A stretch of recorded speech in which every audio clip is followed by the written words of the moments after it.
Silence is the source of great strength. जिस इंसान ने ये समझ लिया कि क्या, कहाँ और कितना बोलना है, तो इस इंसान को कामयाब होने से कोई नहीं रोक सकता। और ऐसे ही इंसान की जो है ना कामयाबी वो यकीनी होती है। Situation where you should not speak, वो जगह यहाँ आपको समझदारी से खामोश रहना चाहिए। जिस तरह से कमान से निकला हुआ तीर वापस नहीं आता, इसी तरह से जो है ना इंसान के मुंह से निकले हुए अल्फाज वो वापस नहीं आते। तो इसीलिए कोशिश करनी चाहिए कि सोच समझ कर बोल लें, जिसकी वजह से हमें बाद में पछताना नहीं पड़े। इंसान सही वक्त पर सही अल्फाज के चुनाव से बहुत सारी परेशानियों से बच जाता है, लेकिन बिना सोचे समझे और जज्बात में बोले गए अल्फाज इंसान की मुश्किल और मुसीबत को बढ़ा देते हैं। आप बोलकर कई दफ़ा पछताए होंगे, लेकिन चुप रख कर आपको कोई ना कोई फ़ायदा ही होगा। सिचुएशनली आपने नोटिस किया होगा कि कई दफ़ा कई मामलात या हालात ऐसे होते हैं जिसमें हम जज़्बाती होकर बोल पड़ते हैं, लेकिन हमें बाद में पछतावा होता है कि हम ये वर्ड या ये अल्फाज ना बोलते। मुझे ऐसा नहीं करना चाहिए था, मैं ये ना बोलती तो बेहतर था। अगर ना बोलती तो मामला इतना ना बिगड़ता और सब कुछ आहिस्ता-आहिस्ता सेट हो जाता। तो इस तरह की सिचुएशंस जो है ना अक्सर हमारी डेली मामलात में हमारे साथ होती हैं, और इस मौका पर हमें साइलेंस या चुप रहने की अहमियत का पता चलता है। कई लोग अपनी ज़ुबान और अल्फाज का इस्तेमाल दूसरों को नीचा दिखाने के लिए करते हैं, खुद को अक्लमंद या अहम बनाने के लिए करते हैं, लेकिन जो समझदार और कामयाब होता है ना, वो इंसान अच्छी तरह से जानता है कि उसे किस वक़्त कितना और क्या बोलना है।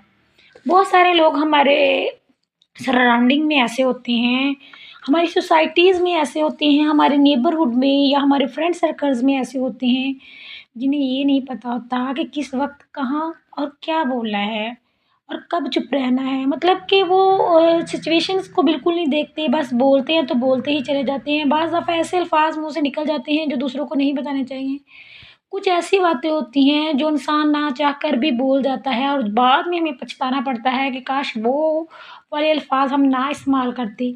तो बजाय इसके कि हम पछताएँ, तो हमें ये सोचना और समझना है, वक़्त को देखना है, हमें वो कहते हैं ना वो ओकेजन्स को देखना है कि हमें किस वक़्त क्या बोलना है, कहाँ पे हमें चुप रहना है, किस जगह पे हमें साइलेंस इख्तियार करनी है।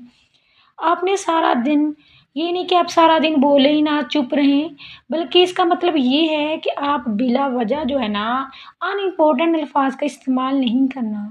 बस यहाँ पे ज़रूरत हो वहीं इस्तेमाल करना है। आज के व्लॉग में भी कुछ ऐसी ही सिचुएशंस बताऊँगी मैं आपको कि आपको खामोश रहना चाहिए, कहाँ पे बोलना चाहिए, कहाँ पे नहीं, ताकि आप हर दिल अज़ीज़ बनकर अपनी ज़िंदगी को कामयाबी और समझदारी से गुज़ार सकें। Let's start our today's vlog. Welcome back again. अस्सलाम वालेकुम। How are you? Hopefully you are all doing great. अल्हम्दुलिल्लाह मैं भी बिल्कुल ठीक-ठाक। एक नई सुबह में एक नए व्लॉग के साथ आपके साथ हाज़िर हैं। तो इवेंचुअली जो हमारा व्लॉग है वो यहाँ से स्टार्ट हो रहा है, आप देख रहे हैं। छुट्टियाँ हैं तो बच्चे भी लेट उठते हैं, तो कंपैरेटिवली मैं भी लेट ही उठती हूँ। ज़ाहिर बात है जब बच्चे लेट उठेंगे तो फिर ब्रेकफ़ास्ट भी लेट ही बनता है, और मैं भी कहती हूँ कि चलिए सर्दियाँ हैं, सुबह-सुबह आपको पता है कि बच्चे अभी छोटे हैं, तो फिर बच्चे जो है ना उन्हें इतनी केयर भी नहीं होती। जिस तरह से रात को लेटे होते हैं, मतलब कि उसी तरह से उठ के भागते हैं, तो फिर मेरी कोशिश होती है कि बच्चों को अच्छे से पैक करके उनके कपड़े-शपड़े जो है ना अच्छे से कवर करके फिर उनको मैं उनका मतलब मुँह हाथ धुलवाऊँ और उसके बाद फिर मैं ब्रेकफ़ास्ट बनाऊँ। तो यहाँ पे आप देख रहे हैं, यहाँ पे हस्बैंड लाए थे मतलब गाजरें, तो कह रहे थे कि चलो दूध जो है ना काफ़ी जमा हुआ है। हम लोग अम्मी की तरफ गए थे तो काफ़ी ज़्यादा हमारा दूध जो था ना वो जमा हो गया। तो आपको पता है कि जो मर्द हज़रात हैं वो अपने खाने का बाद में कम ही ख़्याल रखते हैं, तो सब कुछ एक औरत को ही देखना पड़ता है। तो यहाँ पे हम लोग आ गए थे छत पे। काफ़ी सालों के बाद हमने ना छत पे आग जलाई थी। मुझे तो ना बिल्कुल भी आग नहीं जलानी आती, और ना ही कभी मैंने चूल्हा जलाया था। तो फिर कह रहे थे कि हस्बैंड आओ आज छत पे चलते हैं और मैं आपको चूल्हा जला के दूँगा, और साथ-साथ कुकिंग भी कर लेते हैं, और साथ-साथ जो ना मतलब बाकी जो काम होंगे वो भी कर लेंगे। तो यहाँ काफ़ी सारा मतलब कि हमारे पास पड़ा हुआ था लकड़ियाँ वग़ैरह, तो कह रहे इस तरह से ये जो सारा कचरा-वचरा ये भी ख़त्म हो जाएगा। तो सबसे पहले फिर हमने ना अभी गजरेला बनाना स्टार्ट किया था। मैंने कहा मतलब कि दोपहर हो गई है, पहले हम ना बच्चों को दोपहर का खाना बना देते हैं और उसके बाद फिर हम बना लेंगे गजरेला। तो किस-किस को गाजर का गजरेला पसंद है कमेंट में ज़रूर बताइएगा। तो यहाँ पे ना हमारे पास चिमटा था और ना ही आपको पता है वो जो आग जलाने वाली जिसको फुकनी बोलते हैं, क्योंकि काफ़ी अरसे से हमने आग नहीं जलाई और मुझे बिल्कुल भी याद नहीं है कि वो चीज़ें मैंने कहाँ पे रखी हुई हैं।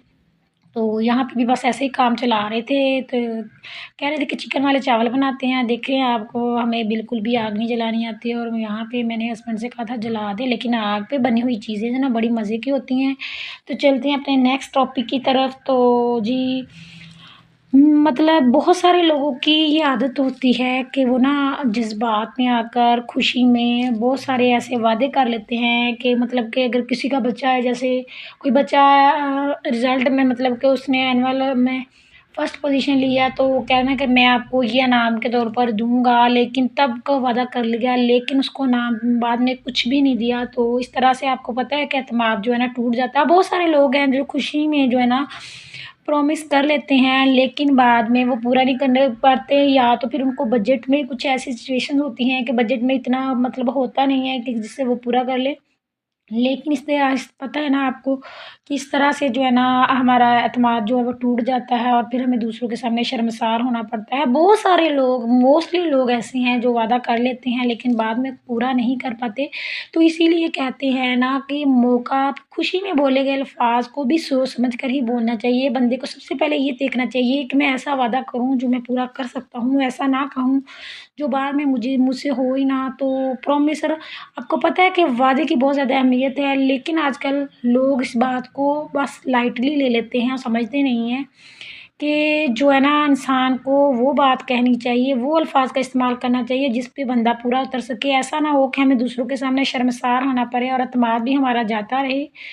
तो गाइज़ यहाँ पे मैं आपसे यही कहूँगी कि कोशिश करें कि मौके और मतलब मौके के मुताबिक आप अल्फ़ाज़ इस्तेमाल करें। यहाँ पे आपको खामोश रहना चाहिए, वहाँ पे खामोश रहा करें, ताकि हमें मुश्किलात से बच जाएँ। बहुत दफ़ा बहन-भाइयों में बैठे हुए कुछ ऐसी बातें हम लोग मुँह से निकाल लेते हैं, जहाँ पे बाद में हमें बहन-भाइयों में भी काफ़ी दूरियाँ आ जाती हैं और हमें पछताना पड़ता है कि काश उस वक़्त हमने जज़्बात में आकर या गुस्से में आकर ऐसे कोई अल्फ़ाज़ ना इस्तेमाल किए होते, जिसकी वजह से हमारे रिश्तों में इस तरह की दूरियाँ आ गई हैं। पछताने से बेहतर है कि हम कोशिश करें कि अपने जज़्बात पे काबू रखें। अगर हमें गुस्सा भी आ गया है, तो हम गुस्से में ऐसे अल्फ़ाज़ों का इस्तेमाल ना करें। सम टाइम हम गुस्से में बोल जाते हैं, लेकिन बाद में हम रिग्रेट करते हैं कि यार हम ये वाला वर्ड ना यूज़ करते, ये वाले अल्फ़ाज़ ना यूज़ करते। तो बाद में पछताने का कोई फ़ायदा नहीं है। कोशिश करें कि कम से कम बोला जाए, जितना कम बोलें, खामोशी जो है ना बेहतरीन हिकमत अमली है। तो कोशिश करें कि कम बोलें, कम बोलने में ही हमारी भलाई है। बहुत सारे गुनाहों से भी इंसान बच जाता है। तो फ्री टाइम में अगर हमारे पास है तो हम कोई अच्छी बुक्स पढ़ लें, बुक्स रीडिंग कर लें। तो इसी तरह से अच्छी से अच्छी वीडियोज़ आपकी बज्जो लाती रहेगी। तो व्लॉग को एंड तक देखा करें, सब्सक्राइब भी किया करें। अल्लाह हाफ़िज़ एंड टेक केयर।